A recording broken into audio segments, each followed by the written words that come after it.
Milwaukee has been instrumental in providing Democrat state wins since for a long time, especially going back to 2018 when Scott Walker lost the governorship. The same stuff in 2020 with the mail-in ballot dumps late in the evening.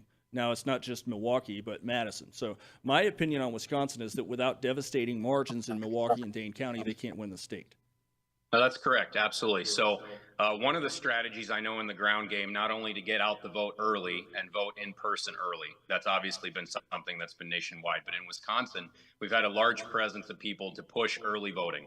And win, lose, or draw, whether you agree with it or not, I think that it's allowed us a buffer zone here that we didn't have, obviously, in 2020, where we'd have to make up bigger margins. And what we're also seeing that kind of is mirroring, obviously, Wisconsin being one of the most important out of the 7 swing states. What we're seeing here is a lower turnout in the urban areas. And I don't know if that's based off of lack of enthusiasm for a terrible candidate, or maybe they changed their mind, or whatever the cause is. We're seeing a lower turnout. I think the number from 2020 was somewhere around 350,000 as far as the margin went before in-person voting started on election day. And today it was less than 70,000. And that's from Milwaukee. I haven't gotten any kind of confirmation on numbers from Dane County outside of, the lines are long and we're seeing, more enthusiasm from people exiting and saying, I voted for Trump, go Trump 2024, MAGA, all America first. So the enthusiasm's actually there in places that we wouldn't expect to see it.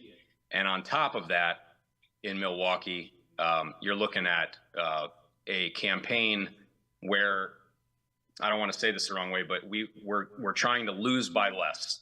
That'll make sense to a lot of people. But if we can lose by less and turn out the vote in the WOW counties and the other areas around the larger metropolitan areas like Milwaukee, like Green Bay, like Dane County and Madison, you're talking much less of a scope of having to make up ground at the last minute. So, and I want to add this too, and not to kind of, blow it early, but I got confirmation on the ground because I asked the question before I hung up with her.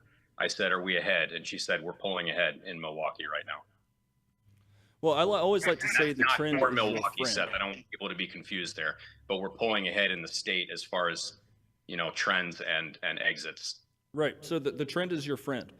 Wisconsin's Yes. a little bit tough because you don't register voters by party. It's hard to understand fully which counties are going to go which way or the other.